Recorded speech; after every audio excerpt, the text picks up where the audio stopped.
Jared left the doctor's office in a bad mood. What do his words that there's no improvement yet mean? But when will they start? Have I poured so much money into this treatment for nothing? I've ruined my business with these treatments. And the competitors are not dormant, they're just waiting to step on my toes. It's understandable. In our circle, weakness is not honoured.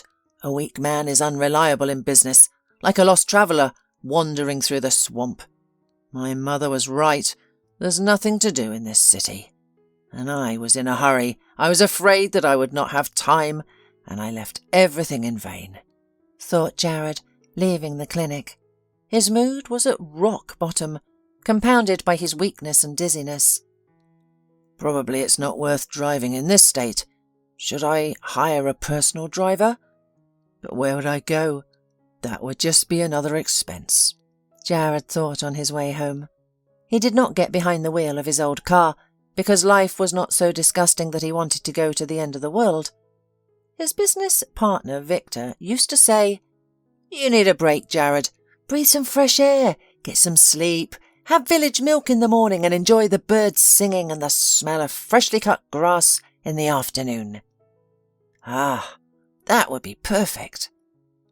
Well, when you're healthy, the countryside is beautiful. But when you don't know how long you have left, you start to think differently. Jared always answered on such words. Trying to dispel unpleasant memories, Jared shook his head, nearly losing his balance due to weakness. He stopped, steadying himself on a lamppost. Passers-by cautiously navigated around him, assuming he was intoxicated. However, Jared hadn't had a drink for over 2 months, since he found out about his grave illness.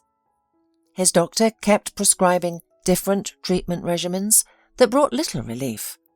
Anyone else in Jared's position might have caused a scene and demanded answers, but Jared was unusually reticent when it came to medical issues and felt uneasy whenever he was in the doctor's office. A wave of weakness overwhelmed Jared again. He lost his balance, stumbled off the sidewalk, and fell onto the road. His consciousness began to blur as he heard the loud horns of passing cars. Then he heard a squeal, and a large dark object appeared before him. "Hey, man, where did you get so much since morning that you've had enough of life?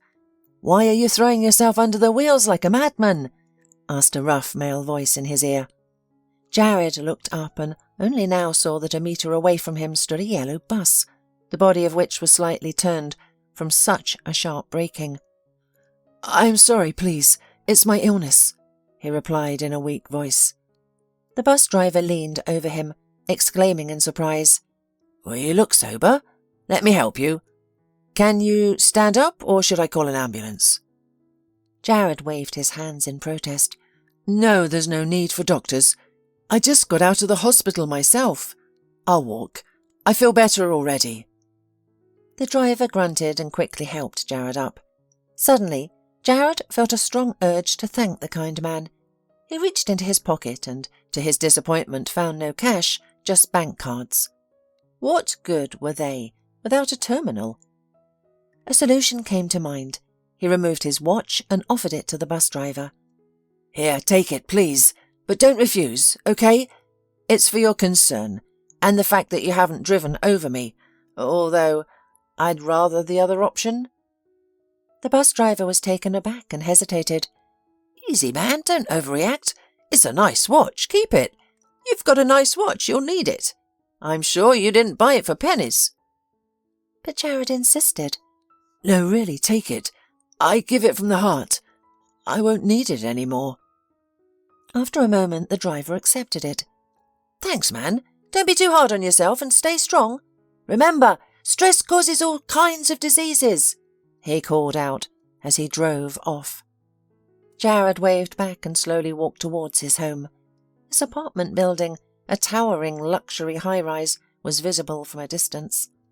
With a whopping 30 stories, underground parking, a private playground, and a small pool with a gym, it was a symbol of elite living. Waking up to a panoramic city view was usually a joy. But today Jared wasn't thrilled. He nodded to the guard in the lobby and headed towards the elevator. But before he could press the elevator button, a familiar voice called out, "Mr. Brown, wait, please." Jared turned to see a guard, around his own age, rushing towards him. "Yes, I'm listening," Jared responded respectfully. Despite his status, he stuck to informal language with the guard. In his belief, everyone held an equal standing, but had different roles. Some handled business, while others ensure the residents' peace in a high-rise. "Mr. Brown, here's the thing. Could you possibly help me with a job?" the guard began, panting. Surprised, Jared asked, "What's the matter? You're not happy with your post at the security desk?" The uniformed man hesitated. "Well, this job is not bad. It's warm, quiet, and the tenants are reasonable. I just monitor the surveillance camera and maintain order." Jared looked at his interlocutor pointedly, urging him to get to the point. "Enough beating around the bush. Let's get to the main issue."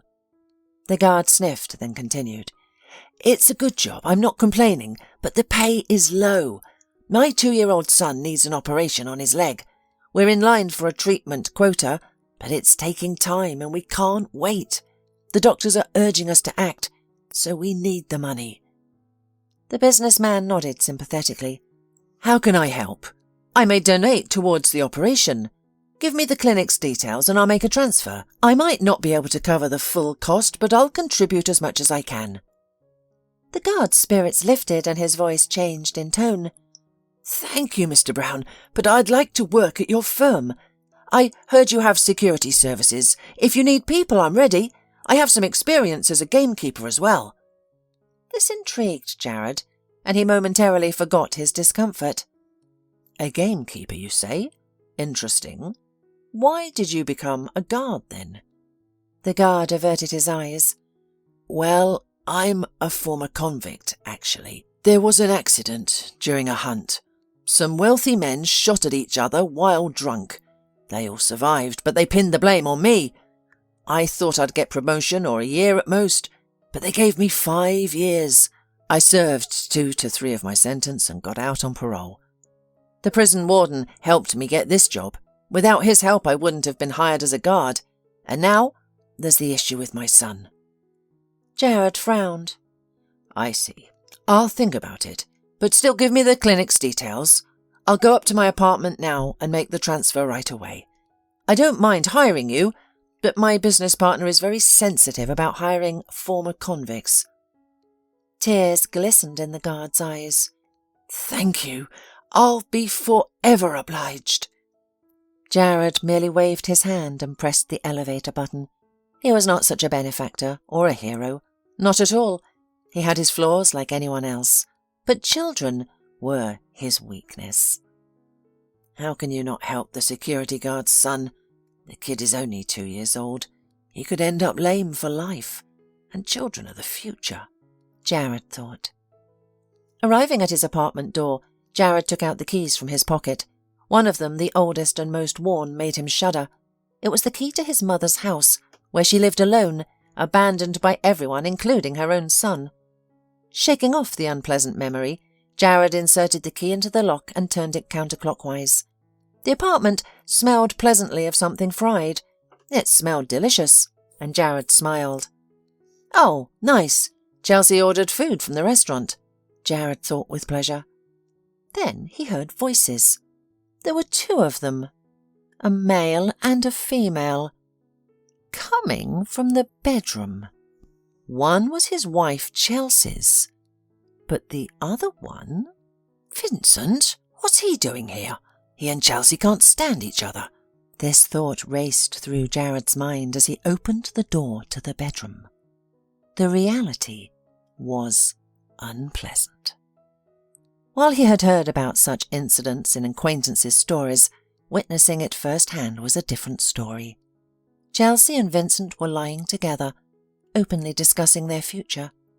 Jared even managed to discern the word wedding in their conversation. His blood boiled with anger at the sight. However, Vincent, noticing Jared in the doorway, only nonchalantly gestured towards a chair. "Sit down, Jared. Don't lose your cool." "There's no need for a scene, Jared. Vincent and I love each other and want to get married." Chelsea added with a languid smile. "I'll wipe you out," Jared hissed, grimacing from the intense pain at the back of his head. "Oh, come on. It's funny to hear from the man who is with one foot in his grave. Consider your own position. By the way, you've no place in business anymore. I held a private shareholders' meeting yesterday and you've been removed from your position because of your illness. So, return to your village swamp," Vincent said arrogantly. Jared's face twisted, a malicious glint in his eyes. "Leave my apartment before I kick both of you out like unruly kittens." Chelsea grinned, twirling a fiery red curl around her finger. "Jared, what a bad day you are having today. Everything you say is incorrect. The apartment is registered as a wedding present for me. Have you forgotten? Your official residence is in the country, right? So now, pack your things and leave." Defeated on all fronts, Jared waved his hand in resignation and wandered into the room that had been his office for several years. He was to fulfill a promise he had made to the guard. The businessman leisurely pulled out his cell phone from his pocket, calling to the bank. After brief negotiations, the necessary funds were transferred to the account of the hospital performing the boy's operation. Jared transferred the money almost automatically, not hesitating for a moment. He didn't care, as long as he could leave the dreaded apartment quickly. However, the cheerful voices of Chelsea and Vincent from the bedroom continued to irritate him, causing him to clench his jaw in helplessness. Jared was in a terrible state. His head was spinning, his mouth was dry, and he was extremely thirsty. Unfortunately, there was no water in his study, and he didn't want to pass by the bedroom to get to the kitchen. He admitted to himself that he was acting cowardly in this situation. A real man would have confronted the lovers, shouting obscenities at the top of his lungs. But in his current state, he felt too weak. His hands slumped, and his lips were pressed into a single unbroken line. After packing his bag and everything he needed, Jared left the apartment, slamming the door loudly in farewell. What else could he do? Listen to their cheers or feel like a loser? No, that was enough. On the ground floor, the guard gave him a sympathetic look. "Did you know?" asked Jared despondently, and the guard nodded, looking away. "Then why didn't you tell me? Didn't you feel sorry for me?" "I did tell you. I wrote a letter to you and attached the video surveillance footage. I left all this in the mailbox," he explained. Jared shook his head in regret. "Oh, I've already forgotten when I last checked my mail. But it's pointless to fight now, when it's already over. Well, I'm leaving. I've arranged the payment to your son. 70% of the sum is paid. Just add a bit more and it's done," Jared said, and made his way to the door, wondering what to do next. His mind was screaming to start a battle with Vincent and Chelsea, but his heart was begging him to go back to where he had started. "If I leave now, Vincent will take all the business and won't even thank me. He had already managed to hold the shareholders' council secretly, and everyone is just waiting for me to die, and none other than Vincent will say a beautiful but deceitful farewell speech about me over my fresh grave. We started together 7 years ago as newcomers. I left everything in my village, my work, my parents, house, and above all my mother, and went to conquer the city. Instead of talking to my mother, telling her my point of view, convincing her that I didn't belong in the village, I ran away to the city with all her money. I don't remember why I was afraid to tell the truth about leaving, and after I ran away I was ashamed. Yes, it was an ugly act. I took all her savings from the box and ran away in the dark night. Yes, this situation is the punishment for my heinous deed. 7 years have passed, and it seems like yesterday. Then I didn't know what awaited me, whether I could settle down and achieve something in a big city. But I did. I worked hard in the office. I traded everything I could, and slowly climbed up the career ladder. Not by myself, of course, but with a friend in misfortune, Vincent. Yeah, he was always more cunning. I was climbing higher and higher, and Vincent was growing with me. And this is what it came to. On his way to the train station, Jared smiled to himself, recalling his journey in business. He didn't care if passers-by thought he was strange. They were entitled to their opinions. Jared decided to travel to his hometown by train. He had always enjoyed the rhythmic clatter of wheels on tracks, the scenery outside the window, and tea served by the obliging conductor. Unfortunately, his luck was out today. "No tickets! It's summer! Resort season! You should have booked in advance," the cashier said with visible irritation. "Perhaps there's something, maybe a connecting train?" Jared pleaded. The cashier looked at Jared's pale face with reproach. "I said there's nothing. Do I have to repeat myself? I've already strained my voice twice. You're all like children, wanting everything." Jared nodded and stepped aside. An hour ago, he had a lot of money, but it was spent on the guard's son's treatment. However, he didn't regret it, considering it could be the last good deed of his life. "How am I supposed to get to my village now? There's not enough money for a cab. I'm too afraid to drive myself. I could easily get into an accident and hurt someone innocent," Jared thought wistfully. The only remaining option was the hitchhiking. Who has it easy nowadays? The main thing is for my mum to accept me, since we have not seen each other for 7 years. Jared tried to console himself. Jared had completely lost hope when luck finally shone on him in the form of a middle-aged truck driver. Seeing Jared standing by the roadside with a bag in his hands, the man opened the door and shouted from the truck cab, "Hey, where do you need to go?" Jared responded with a hint of uncertainty, and the driver's face spread into a broad smile. "Then we're on the same path. Get in." Joy lit up in Jared's eyes.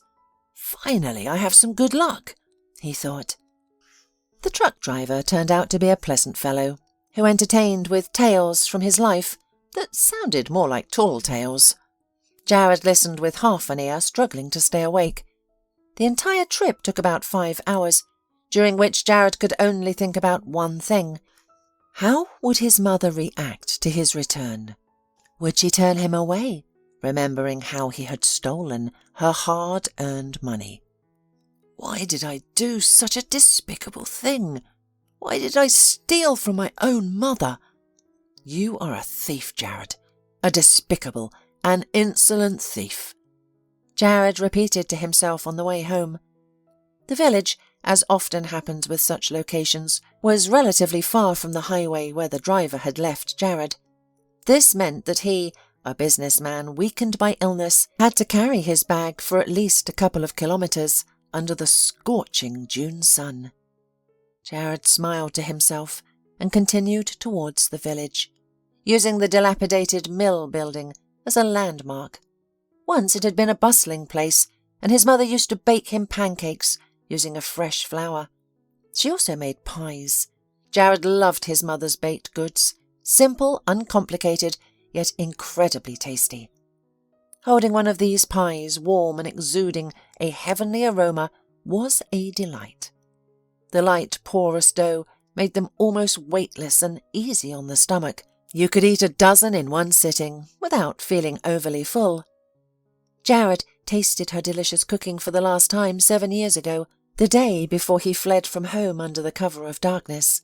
Since then, he hadn't found anything as satisfying as his mum's home-cooked meals. Despite visiting various restaurants, serving foreign dishes and luxurious sauces, nothing compared to his mother's simple yet hearty meals. The bustling waiters, famous chefs, and stage singers seemed to offer an air of luxury and wealth, but they couldn't provide the comfort his soul craved. Nothing in life could match a dinner in the village after a hard day's work, where the table was laden with fresh produce from the garden, cucumbers, tomatoes, and buttered boiled potatoes. Recalling all this, Jared felt a pang of hunger. His mouth watered and his stomach rumbled. This is a good sign. When was the last time I had such an appetite? I can't recall. Perhaps Vincent was right, suggesting I retreat into the wilderness. Despite his betrayal, which is unforgivable, his advice was sound, Jared thought, quickening his pace. To his surprise, he found his steps becoming more assured, his thoughts clearer, his head no longer heavy as a cast-iron pot. It wasn't a cure, but given his unfortunate situation, it was the best thing that could happen to him that day. Even though it was well past noon, the air was not yet cool. Sweat dripped from Jared's face, a stark contrast to his usual air-conditioned car journeys.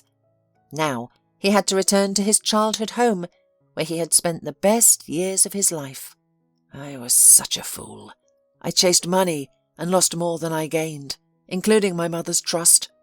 Why did I ever leave my hometown? He asked aloud. The sound of his own voice against the rural backdrop felt unnatural and somewhat absurd. Suddenly, a peculiar squeaking sound resonated a few meters off the road. Jared paused and placed his bag on the sun-warmed ground.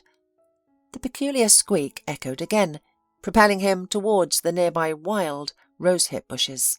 Jared approached cautiously and circumvented the thorny bush, which sprawled out in all directions like a gargantuan spider. He peered closer and gasped in astonishment. Nestled in the grass was a fiery red creature. It was larger than a cat, yet smaller than a big dog. It's a fox cub, still young but quite sizable. What happened to it? Jared thought, reaching out to touch the russet creature. The fox cub shuddered, then whimpered pitifully, much like a child deprived of their favourite toy. Hey there, what's wrong with your paw? What's that attached to it? The man gently inquired, speaking as if the fox could comprehend his words. The auburn animal squeaked once more and attempted to lift its front paw, which held a glittering, odd object. A trap, flashed through Jared's mind. But how can I remove it? And what if the fox gets a hold of my hand? To protect himself, he took a shirt out of his bag and wrapped it around his arm. However, the precaution turned out to be unnecessary, because the fox endured the whole procedure of removing the trap, and at the end he licked Jared's hand. Wow, how kind! And they say that foxes are evil and cunning animals, Jared remarked with a smile. The red fox squeaked gratefully and tried to stand, but immediately fell on its side with a muffled groan. Hush, hush! Where are you going so quickly? I'm not a vet, but I think your leg is broken. How about I take you with me? My mum is great at healing. She'll get you back on your feet, but you need to be patient. Can you bear it? Jared asked. The fox sneezed amusingly in response and looked at his saviour eagerly with his beady eyes. You're not a fool, I see. Well then, be patient, little one. Now, let's continue on our way. I'm going to put you in my bag, okay? But I won't close it. I don't want you to get too hot. I wish I had some water. I could really go for some well water right now to quench my thirst, Jared concluded, and carefully placed the little fox in the bag. The cub remained calm, only occasionally squeaking when Jared lifted the bag over a bump. Finally, the village appeared in the distance. Squat houses, wicker fences, and fences leaning to one side. From one end of the village the distinct mooing of a cow could be heard, from the other the clucking of hens and the pitiful bleating of goats. These sounds merged into a single hum, familiar only to someone who had spent their childhood in a beloved village. Jared knew he had to walk another 200 metres before the roof of his mother's house would come into view. Previously, a little dwelling stood there, but his late father and grandfather had expanded it to the size of a more substantial house. Jared's heart quickened at the sight. He could already see his mother's vegetable garden, with rows of potatoes planted a few months ago, and a small greenhouse containing tomatoes and peppers. A little further away stood a well, the water from which he had been craving for the past hour. We're almost there. See that gate? We'll open it soon and our adventure will be over," said Jared, patting the little fox on the head. Jared took a few steps towards the gate and stopped, taken aback. Near the fence stood 2 people. A skinny woman around 30 with a frightened expression, and a 7-year-old boy looking at everything with innate childlike curiosity. Upon seeing the tall man with a bag in his hands, they froze warily, particularly the woman. Mother and son, maybe. They look like homeless people, though I'm not far from them myself. I look similar, the businessman thought to himself. "Hello, sir. You're from this house, aren't you?" The boy broke the silence. "Yes, I am. However, I haven't been home in quite some time. About 7 years," replied Jared, embarrassed. At this moment, the sound of a door opening echoed, and the familiar silhouette of his mother appeared at the entrance of the house. "Jared, my boy, is that you? You've returned, my dear," Sarah exclaimed, tears streaming down her face. Startled, Jared turned pale and dropped the bag he was holding. At that moment, the little fox sitting inside it gave a pitiful yelp, which did not escape the boy's attention. "What's that sound coming from your bag? A toy? May I see?" Jared looked at the boy's mother. "It's a fox cub. I found it by the roadside with a trap on its foot and decided to save him." He couldn't finish because at that moment his mother went over to him and hugged him tightly. "You're here, Jared, my darling," she sobbed, embracing her son. Jared expected anything but this. How could Mum forget that I took her last money? However, Sarah wasn't thinking about that now. The most important thing was her son's return. For 7 long years she had waited for her favourite boy to come home. Had she forgiven Jared for taking the money? Of course she had. After all, he was her only son, and money was just paper. It couldn't replace simple human joys. All this while, the strange woman and her boy stood aside, not knowing what to say or how to behave in this awkward situation. Finally, Sarah, having admired her son enough, turned her attention to the guests. "Good evening. Why are you standing there? Come into the yard. I don't bite. The whole neighbourhood knows me. I even leave the gate open during the day. People come for fresh milk, others for eggs. Everyone's welcome. Come in, dear guests, but please excuse me. I haven't seen my son for 7 years." Meanwhile, Jared took the furry creature out of the bag and sat him on his lap. The boy exclaimed, "Wow, how cute! What eyes! And the nose!" Jared smiled and scooped up water with his hand from a nearby bucket. He began to let the little fox drink. Sarah asked anxiously while examining the fox's paw, "Who did such a nasty thing to this creature? All the hunters in the village respect the law. They don't harm anyone except ducks in season." "I don't know, Mum. I found him by the roadside," Jared replied. "The trap was without a leash. Apparently the fox stepped into it somewhere else and then chewed the rope. He kept walking until it ran out of strength." "Can I treat his wound?" the boy's mother offered. Sarah looked at the guest with undisguised surprise. "Are you a veterinarian?" The woman coughed embarrassedly, and a blush appeared on her cheeks. "No, I'm a doctor, a general practitioner, but I know how to treat wounds. Animals, they're almost like people, only they can't talk." Sarah looked at her with respect, saying, "Great! I'll bring some bandages and soap." "Won't it hurt it?" The boy was concerned. Sarah smiled and reassured him. "No, we'll be careful. Your mum and I will even blow on the wound, so the little fox won't feel a thing." Jared watched the unfolding events in disbelief. Just yesterday, he was in a stuffy office, reprimanding his employees, and now he was sitting near his village house with his mother and an unfamiliar woman with her curious son. As it became clear a little later, her name was Anne, and her son was Zack. They had travelled from the same city as Jared. Anne shared that they had chanced upon the village. They had left the highway, spotted a signpost, and decided to ask for a night's stay. Why they chose Sarah's homestead, they couldn't explain.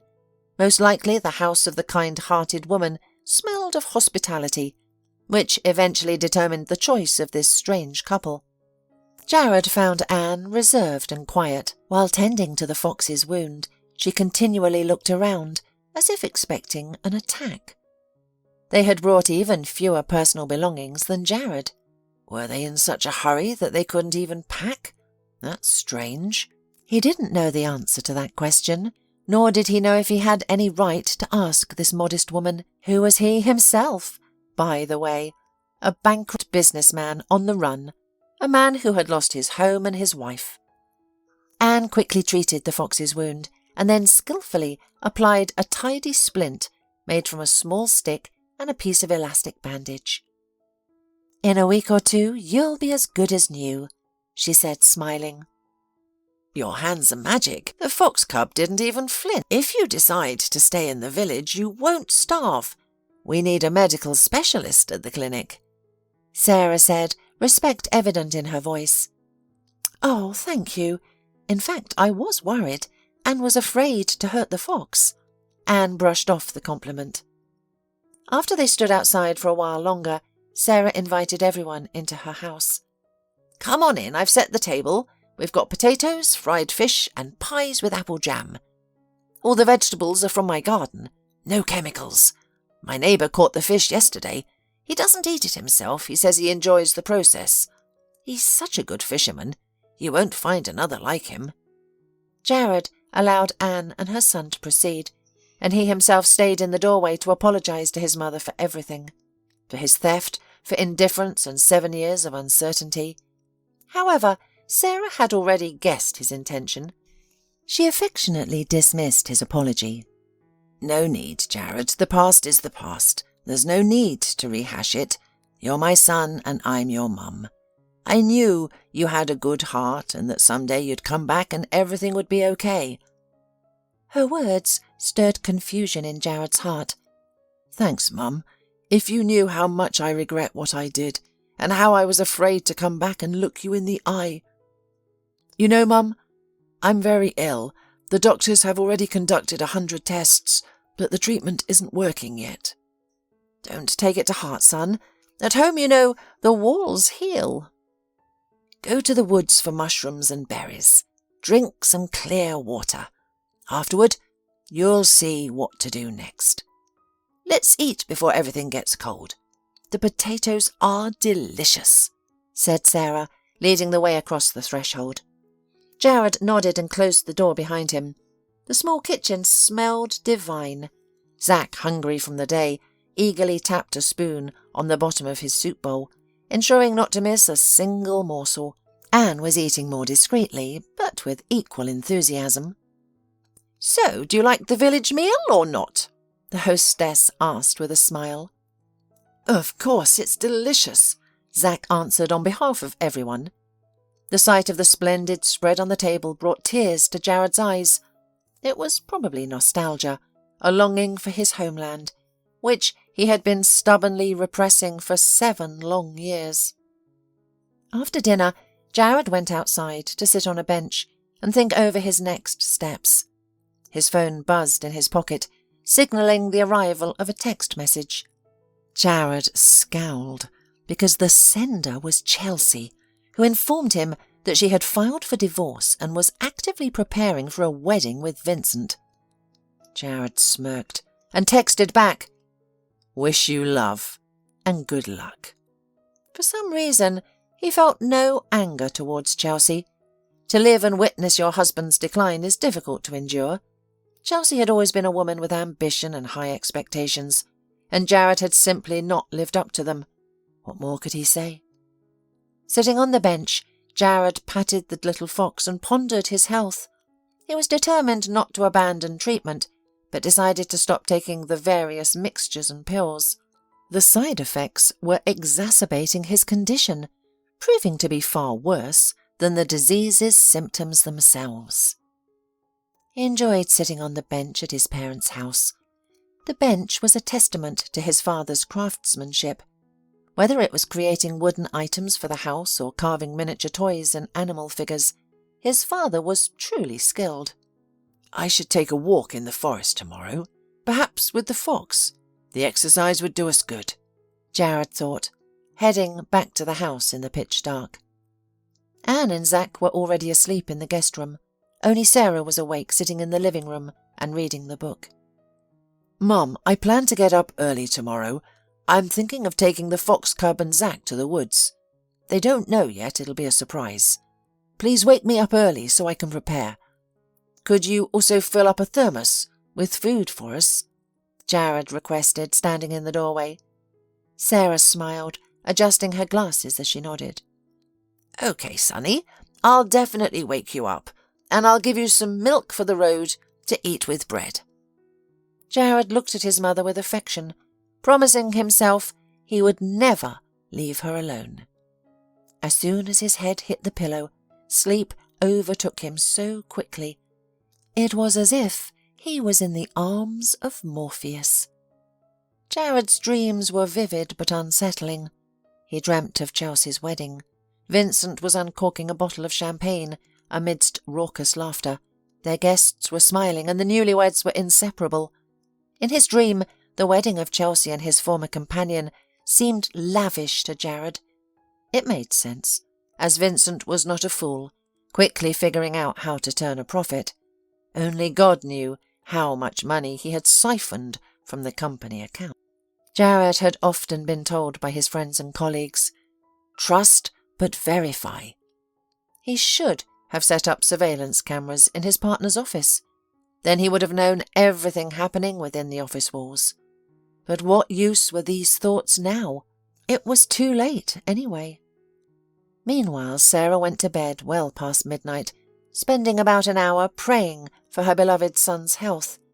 She could see that Jared had become very thin, a shadow of his former self. This business has really worn him out. He works relentlessly without any rest.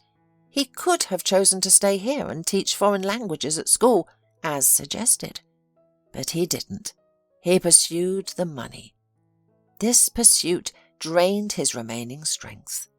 His luck wasn't any better with his wife. She learned about the wedding by chance when someone from the neighbourhood spotted a photo on the back page. It was Jared arm in arm with his bride. How could the neighbour not show such a photo to the whole village?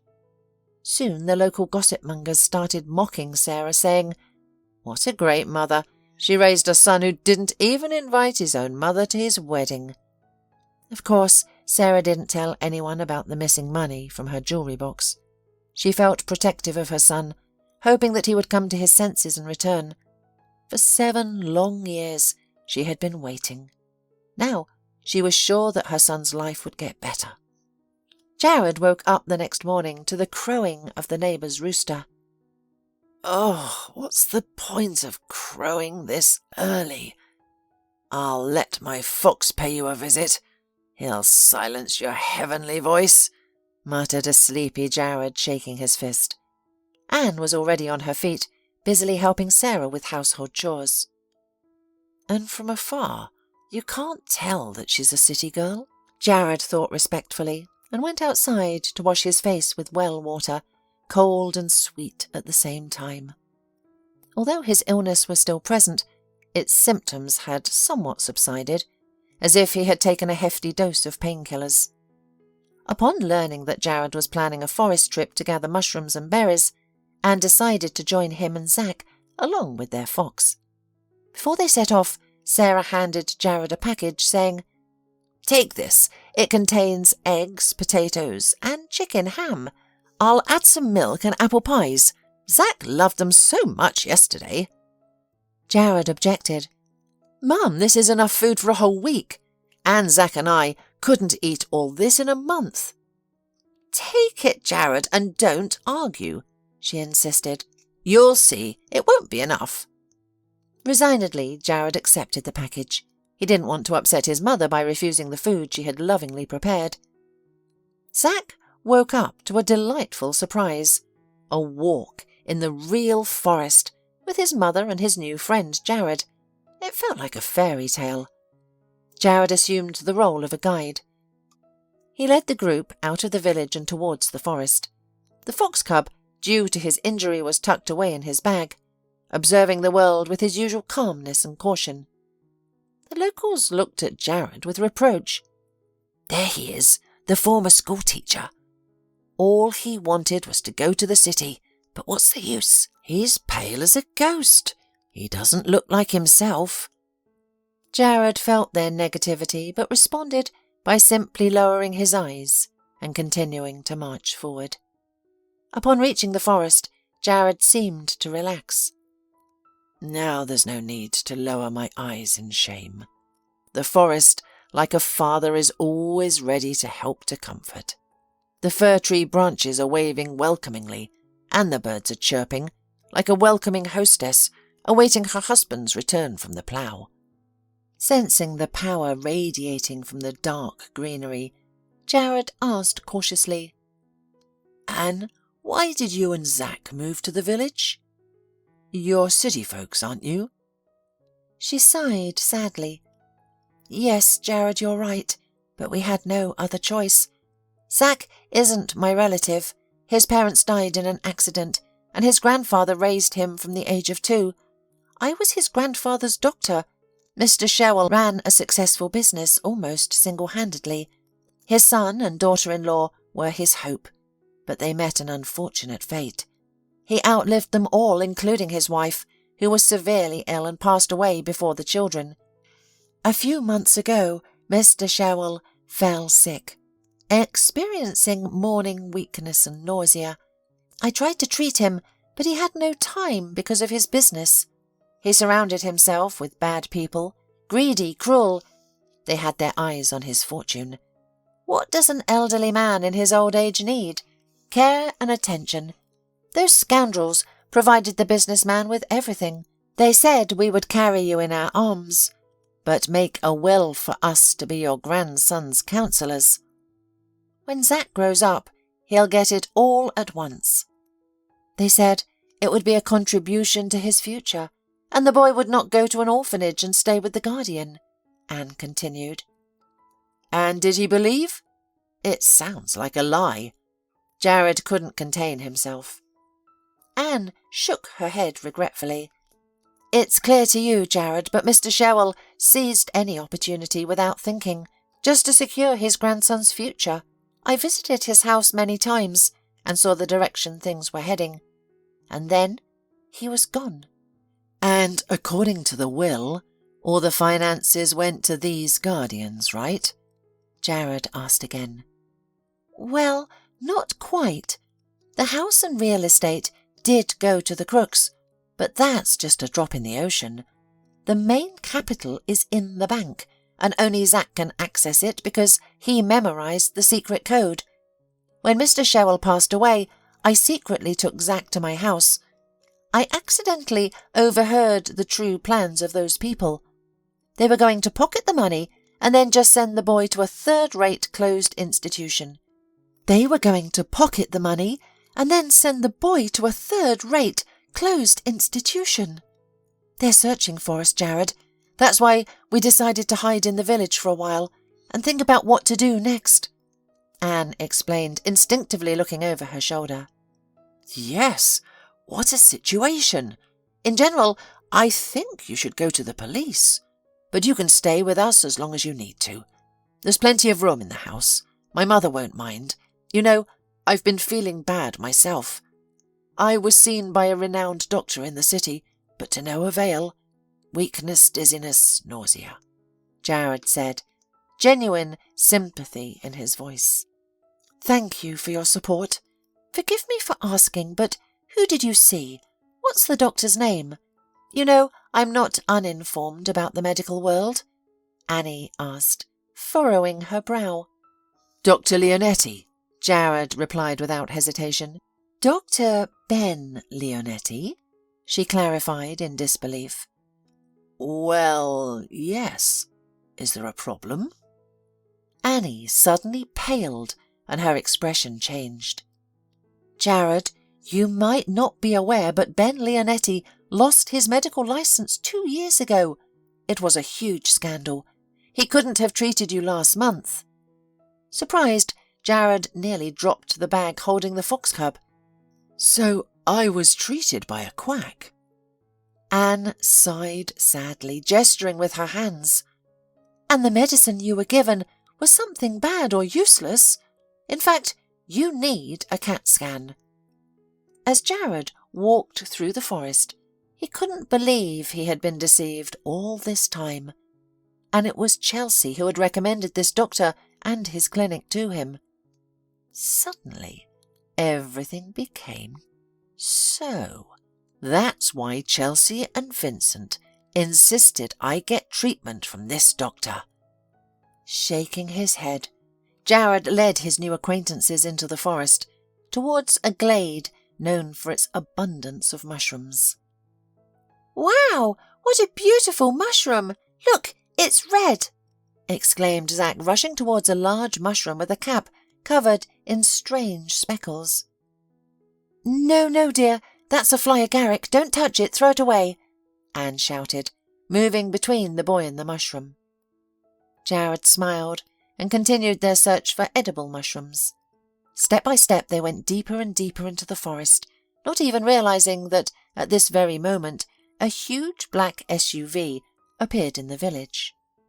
The strangers in the vehicle stopped at each house, looking for a young woman and a 7-year-old boy. The village residents reacted with unease to their presence. When the ominous vehicle stopped at Sarah's house, the 3 strangers got out, opening the gate. Sarah immediately sensed trouble, recalling the peculiar behaviour of her guests. She locked the door with the deadbolt and promptly dialed the local police. "Hey, lady, weren't you welcoming your guests?" a rough male voice called from the street. "Oh, I just got a little distracted. I'll be right there," she said in a deliberately affectionate tone. Sarah was doing this to detain the men before the arrival of the policeman, who had already called all those who could help in the arrest. Rattling iron, she showed with all her looks that she could not open the unyielding deadbolt. But for the bandits, who persistently followed the trail of the young heir, it did not matter. A powerful blow to the area of the lock, and the door flew off its hinges with a nasty creak. Sarah fell on her back, and the men were already busily rummaging through the bag, so recklessly left by Anne on the chair. "Here's the proof, boss." "They were definitely here," shouted one of the leader's underlings. Sarah's heart skipped a beat. Her deception was exposed. In an hour and a half, Jared and Anne could return home, and here would be a skillfully disguised ambush waiting for them. However, the raiders overlooked one thing: the solidarity of the villagers. They had promptly responded to the district police officer's call and armed themselves with pitchforks, shovels, and anything else they could find. They began to tighten their circle around Sarah's house. Initially, the raiders used threats of retribution and prosecution. However, upon realizing they were cornered, they attempted to escape. Naturally, they were apprehended and taken to the district station in their own vehicle. During interrogation, it was revealed that the 3 detainees were wanted for a string of robberies targeting solitary, elderly individuals. So, thanks to Sarah's quick thinking, the criminals were arrested, and Anne and Zack could resume their normal lives. But despite everything, the doctor chose not to return to the city, opting instead to stay in the welcoming home. To Jared's great relief, his ailment vanished as quickly as it came, once Anne prescribed him a suitable, gentle treatment. As it was later revealed, Chelsea and Vincent had conspired with the discredited doctor to deceive Jared with ineffective medicine. The aim of the conspirators was simple: to take the wary businessman out of the game, to take over his business and apartment. Upon discovery of the deceit, Chelsea and Vincent were detained on the same day and were facing a rigorous investigation and potential criminal punishment. However, this hardly concerned Jared, who, after divorcing his ex-wife, planned to start a new life with Anne and their adopted son Zach. The inheritance from the boy's late grandfather would be saved until Zach's adulthood. Jared rebuilt his business and things slowly started to get better. But the most important for him was that he had finally found the love and happiness he had sought for 7 years. Sarah was confident that her son would have nothing to fear with such a loving wife. And why should he, when their home was watched over by a clever fox?